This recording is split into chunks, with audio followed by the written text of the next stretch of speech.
AI is coming for your job? Or is it? Welcome to Unshakable Her, helping ambitious women who are constantly second-guessing themselves to build the daily habits that compound into unshakable confidence. I'm Caroline Esterson and I'm in your corner. And today it's Monday, which means I'm telling a story. Because the best way to see your own situation clearly is to listen to someone else live it first. Then we'll crack open the unspoken rulebook of how power, promotion and visibility really move so that you can stop second guessing and start moving away from imposter syndrome and towards the influence you deserve. Grab your coffee. Let's go. Today we are going into that question, the one you might have searched on Google or asked ChatGPT about at 11 o'clock at night just before your head hits the pillow. The one that's been sitting in the back of your mind since the last department meeting where someone put up a slide with a robot on it and said, exciting times.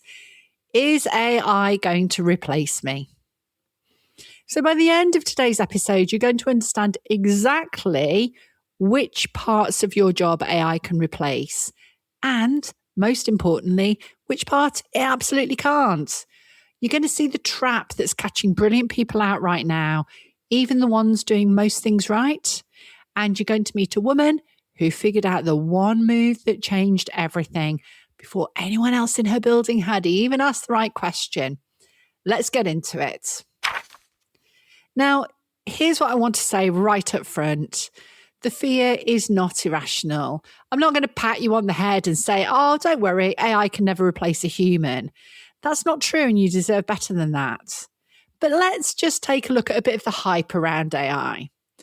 So back in 2023, IBM announced its paused hiring on around 7,800 back office roles because AI was going to absorb them.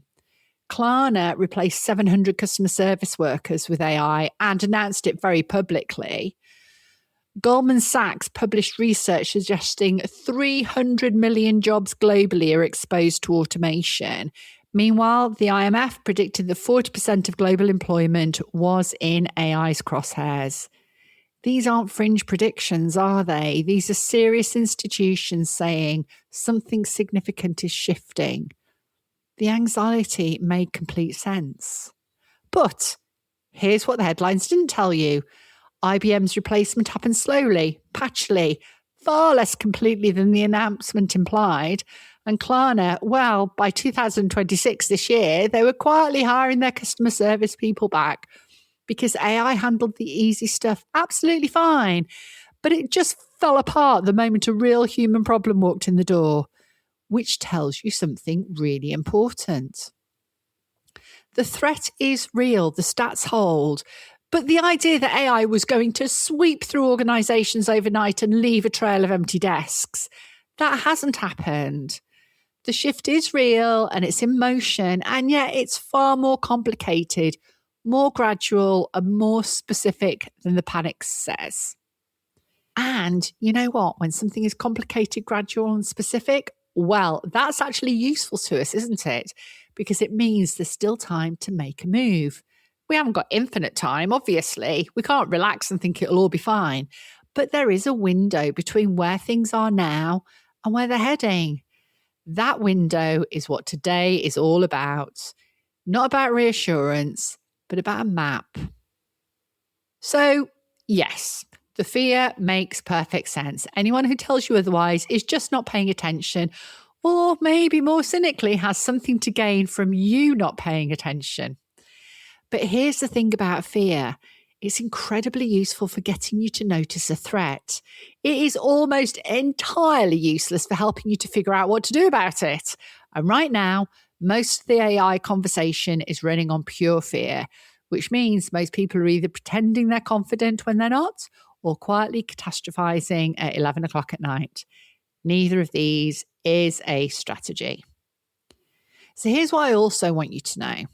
Some people are coming out of this moment more visible, more valued, and more unshakable than they went in. And it's not who you'd expect. It's not the ones with the AI certifications on their LinkedIn or the ones who've created their own prompts. It's the ones who figured out one specific thing and made a small, deliberate move around that thing. That's exactly what today's story is about. So, let me tell you about Justine. Justine is a senior content and comms manager, 8 years at the same B2B company, sharp, thorough, the kind of person who holds the brand voice in her head so completely that she can read a piece of copy and know in 30 seconds whether it sounds like them or not. Not because she's been trained to, just because she's paid that much attention for that long. She didn't think of that as a skill, by the way. She just thought of it as her job. One Tuesday afternoon in May, she gets called into a meeting and the head of marketing stands up and announces they're rolling out an AI content platform. From now on, the first draft for everything, socials, emails, web copy, thought leadership, well, it now comes from the tool. The team's job, he says, shifts to oversight and quality. Justine looks around the room. 2 colleagues are nodding so enthusiastically, they're practically levitating. One of them is already composing a LinkedIn post on his phone. 2 others are very still. One is examining her notepad with forensic focus. And Justine is doing something else entirely. She's watching, reading the room, and she's thinking something that nobody else in that meeting is thinking. The tool doesn't know that our MD hates the word leverage. It doesn't know we nearly lost our biggest client last year because the tone of one campaign was too salesy and it felt wrong to them. It doesn't know what good sounds like for us. And it doesn't know what we've learnt the hard way. Right. Here's what Justine does not do. She doesn't raise her hand and says, I've got some concerns. She doesn't send a passive-aggressive email to her team saying, ooh, excited about our new AI overlords. Can't wait to see what this means for all of us, with a smiley face that does a lot of heavy lifting. She doesn't write a LinkedIn post about the importance of human creativity. She doesn't sign up for an AI certification to prove she's keeping up. She goes home, opens a laptop and writes a document. She calls it What Good Looks Like, Our Brand Voice Standards. 2 pages. It's not clever or complicated. It's just everything that lived in her head finally on paper. The words they never use, the tone that works for difficult news, the references that land with long-term clients versus new ones, things that make their comms feel like them and not like anyone else. She sends it to the MD next morning with one line, thought this might be useful as we embed the new tools. The MD replies in 11 minutes, this is exactly what we've been missing. Can you be the quality gate for all AI content before it goes out? Let that sit for a second. Justine didn't fight the technology. She didn't smile and nod away through it. She didn't pivot to become a prompt engineer or an AI strategist or whatever the title of the week is. She just asked one question, quietly, privately, before anyone else did. What does this tool still need a human for? And the answer? Well, the answer was simple. Judgment, taste, the ability to say, this is wrong and here's exactly why. Fast forward 6 months and Justine is head of brand. She is the person every piece of content runs through. She's no longer the person who makes things. She's the person who decides whether the things are good enough to exist. 2 of the loudest AI cheerleaders from that May meeting, poof, they're gone. Their roles were restructured. Now, I want to be really clear about what Justine actually did, because it's easy to hear this story and think, oh, she was strategic, and feel vaguely guilty that you haven't been strategic enough. That's not what happened. But first, can we just name what most people do in this moment? Because I think we need to say it out loud. The meeting ends, you walk back to your desk, and before you even sat down, your brain has gone somewhere very specific. The mortgage, the car payment, the kids' clubs, the holiday you've half booked, the subscription you keep meaning to cancel but haven't. All of it lines up immediately like a queue of very anxious creditors. And suddenly you're not thinking about your job at all. You're thinking about everything your job pays for. And when your brain is doing that, when it's running full speed through worst case financial scenarios, it can't also be solving the actual problem. The dread takes up the whole room. There's no space left for anything useful. Justine didn't do that, not because she's wired differently or because she doesn't have a mortgage or commitments or things she was quietly paying for every month, but because she did something. She took some action before the dread could actually land. She asked one question: what does this tool still need a human for?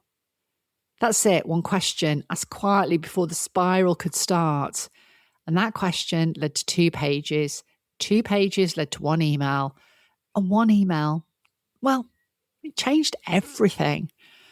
Justine made 1 2mm shift in how she understood her own value. She stopped thinking of herself as the person who makes things. She became the person who judges things. That's the entire move right there. 2mm of reframe. And here's why it matters. AI can produce, it can generate, draft, iterate, output a volume and a speed. Whoa, no human can match. Your output, the thing that you make, the deliverable, AI can probably replicate something close to that. Not perfectly, not with your knowledge or your taste, but close enough to make you nervous if your job is defined by what you produce. Your judgment, though, well, it just can't touch that. Your judgment is the thing that says, that's subtly off-brand and here's why. That's going to land badly with this particular client. That's technically correct and entirely wrong for this moment. AI doesn't know what it doesn't know. You do. The problem, the real problem, the one that's actually catching people out is this. Most people have made their output visible and keep their judgment invisible. Their job looks like deliverables. It looks like what they make. So when the tool starts making things too, they just look replaceable. Justine just fixed that. She put her judgment on paper. She made the invisible visible and she sent it to the person who needed to see it. 2 pages, 1 email, 1 morning. That's the 2mm difference. The unspoken rulebook. Know the rules, own the game. Right, time for the unspoken rulebook, where we name the rule nobody's saying out loud, because once you see it, you just can't unsee it. And this week's rule is be enthusiastic about AI, even if you're terrified, even if you have no idea what it means for your job. The visible cheerleaders get promoted. Anyone who looks threatened, well, they get optimized. I bet you felt this, haven't you? The pressure to be excited about a technology that might be actively coming for your role, to put AI enthusiast in your bio even, to post about how you've embraced the change, to be visibly, loudly, LinkedIn officially at peace with the thing that's actually keeping you up at night. Because the alternative, well, is about being that person who struggles with change. And in a restructure, that label goes on a list and it stays there. So everyone performs and the performance becomes a competition. Who could be first? Who could be loudest? Who could be most visible, enthusiastically, AI forward before anyone else in the building? But here's what nobody tells you about where that competition ends. The people performing this pretense the hardest are actually often the first to go, because somewhere in all that enthusiasm, they made a mistake. Their entire visible value became, I'm good at using this tool. And guess what is also good at using this tool? The tool. The people who survive restructures, who come out the other side with more responsibility, not less, possibly even with the promotion, are the ones who got quiet, specific, who stopped asking, how do I look unafraid? And started asking, what do I actually do here that the tool just can't? Now, there's a word for what Justine did, and it isn't strategy. It's positioning.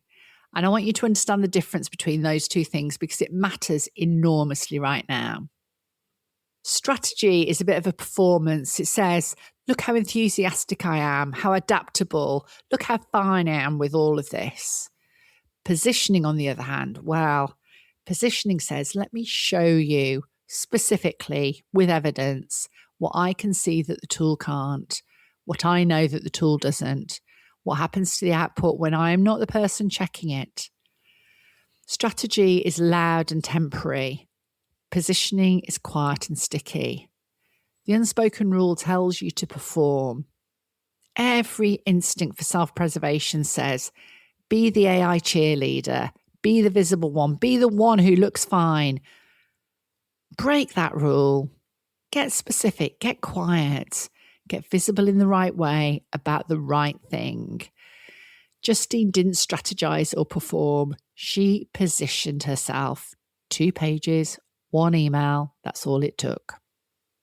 So here's what I want to leave you with today. AI is not the problem. The way most of us have been defining our value by what we produce, what we deliver, and what we make, that's the problem. And it was always the problem. AI just made it impossible to ignore. Your output, well, AI can approximate it, get close enough to make you nervous if that's all you're showing people. Your judgments, now that's a completely different story. Your taste, your read, your ability to say this is wrong and here's exactly why. AI just can't touch that, not even close.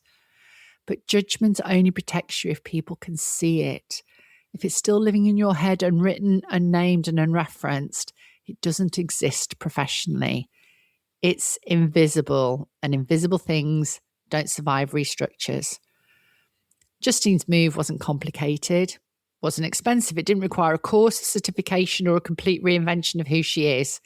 She took 2 hours and wrote down what she knew, then sent it to one person.